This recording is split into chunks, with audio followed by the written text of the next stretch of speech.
Most people over 40 think creatine is just for young guys in the gym. It's a muscle supplement that has no benefit outside of helping to lift heavy weights. But scientists recently discovered creatine could have much deeper benefits in your body, especially over 40, where it could support systems that shut down with aging, specific muscles that prevent you from falling that get eroded with age, and tiny power plants nearly every part of your body relies on for energy. But there's one crucial mistake that most people make that stops them from getting those benefits. They don't megadose it. They don't know the specific amount their body needs to feel its full effects. I'm Dr. David Jockers, a doctor of natural medicine and an expert in functional nutrition. And today, I'm going to reveal exactly what happens when you megadose creatine over 40, the specific dose you need, and how it could be one of the most underrated ways to clear up brain fog and sharpen your focus. So let's start by talking about what creatine is actually for. And if you're like most people, you may have heard of creatine, you saw it on a shelf at a supplement store, or maybe a friend at the gym mentioned it. Mentally, you might have even placed it in a box. This is for young guys trying to get bigger in the gym. But what nobody told you is how deep creatine benefits go beyond just the gym. You see, creatine is one of the most studied and proven sports supplements in the world. Researchers have studied it in over 1,000 clinical trials. However, the key word here is sports. Most of the creatine conversation today comes from sports nutrition research. And the dose they use for these benefits is 5 grams with water. That's why 5 grams becomes the recommended dose, because it helps saturate your muscle tissue. It creates a steady supply of energy so they can keep working, especially while you're exercising. But creatine isn't really a muscle compound. It's an energy molecule every cell in your body uses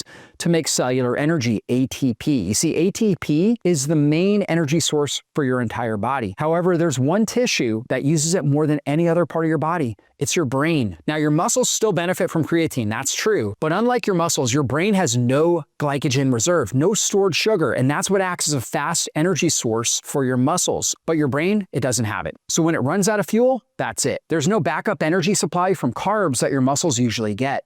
And this is when the mental fatigue, brain fog, and slow processing can kick in. This energy drain is because your brain consumes roughly 20% of your body's energy at rest, which runs almost entirely on ATP. But almost nothing in the conversation around creatine has been built for the body of an adult over 40. It's all been around just 20-year-old male athletes who want to improve their exercise performance. And this leads us to the next problem, underdosing. You see, the transporter that moves creatine into your brain is called SLC6A8. SLC6A8 helps creatine to cross your blood-brain barrier, which is a protective layer between your bloodstream and your brain tissue. But it can only move so much creatine at a time, regardless of how much is in the blood. And that's why 5 grams a day is great for raising muscle creatine stores, but not enough to have a noticeable impact on your brain. So for anyone over 40 hoping for clearer thinking, less afternoon fatigue, or better recovery from poor sleep, the recommended dose has been unknowingly underdosing your brain, the tissue that actually needs it the most. And that's why Megadose protocol of 10 grams a day isn't just a bodybuilder thing. It's the dose needed to get enough creatine across your blood-brain barrier and into the over 40 brain where it really starts to take effect. But your brain isn't the only tissue that relies on creatine and runs on empty after 40. There's a type of muscle you lose that makes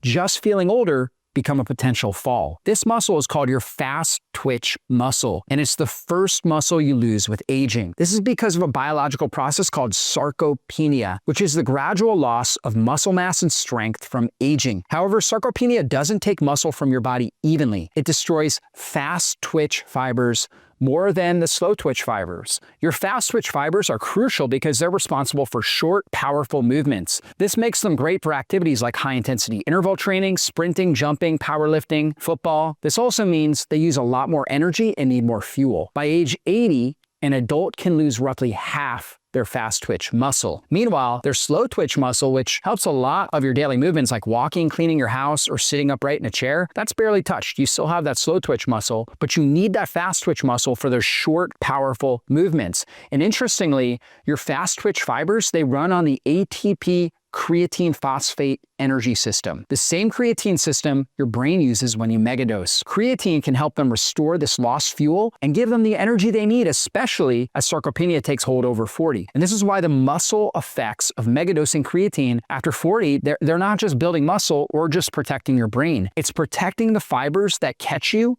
when you stumble, push you up the stairs, and produce the crucial explosive force your body loses first. Lose them and feeling older might become actually falling. You see, megadosing creatine could be the buffer that gives you extra protection. But the brain and muscle effects aren't two separate things. They're two symptoms of one aging deficit that controls every energy system in your body. You see, your body has tiny power plants inside your cells that make that cellular energy, that ATP. It's called mitochondria. Your mitochondria supply energy to nearly every system inside your body. As we age, they become less efficient and harder to replace with healthy ones. But it gets worse. The electron transport chain, a process that helps create ATP inside your mitochondria, that also weakens. This can lead to cellular damage, DNA damage, inflammation, and accelerate the aging process. Recovery time after exercise increases, and you might feel more sluggish and fatigued going through your day. But the good news is that creatine can be like an energy buffer for your mitochondria. This is because creatine acts as an energy shuttle between your mitochondria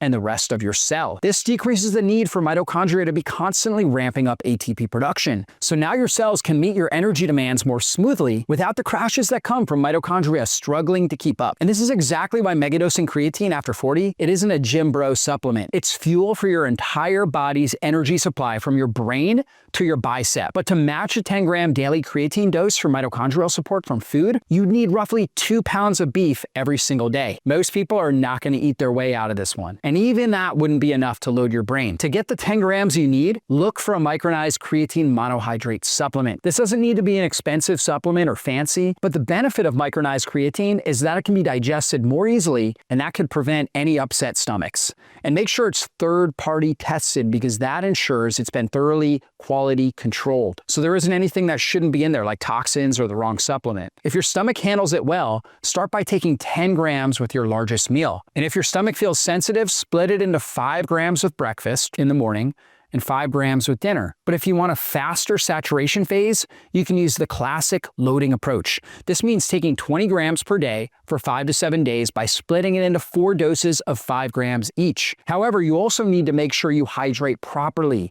Creatine helps pull water into your cells, and this is part of its benefit for your muscles. Your hydrated muscle cells then signal to your body to build more muscle and break down less of it. But this is also why hydration matters more. Creatine pulls water into your muscles from other places in your body, which leaves less water available for everything else. This is why you need to drink more to compensate and stay hydrated. Consistently megadosing with 10 grams will allow it to saturate your muscles and your brain. And this is when you could finally feel the effects with sharper thinking, improved memory, and less brain fog. Studies even show that a single large dose measurably changed brain energy markers and prevented the cognitive decline typically caused by sleep deprivation. So megadosing stops being a question of whether you want to benefit. It becomes a question of whether you want to let your mitochondria run on fumes without proven support. And remember this, creatine can support brain energy, but it cannot fully compensate for a lifestyle that keeps draining the brain every night. And this is how you stop treating creatine like a gym scoop and start using it like an energy strategy.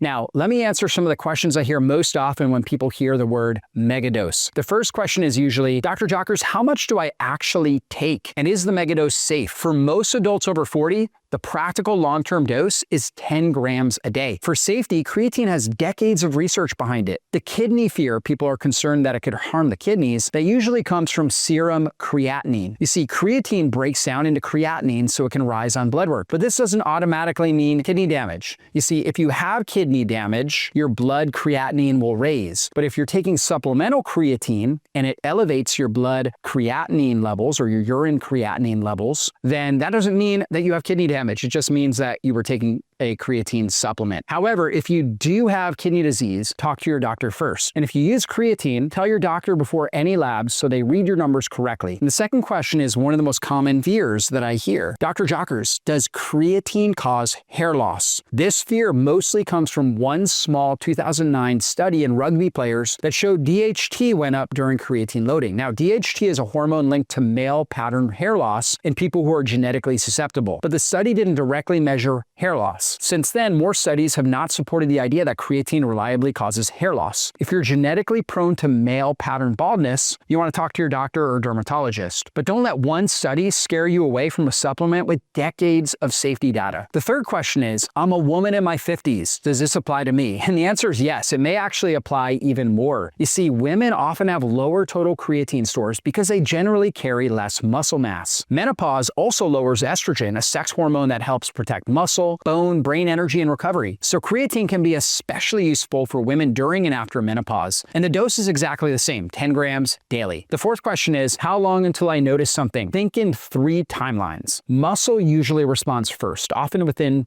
2 to 3 weeks.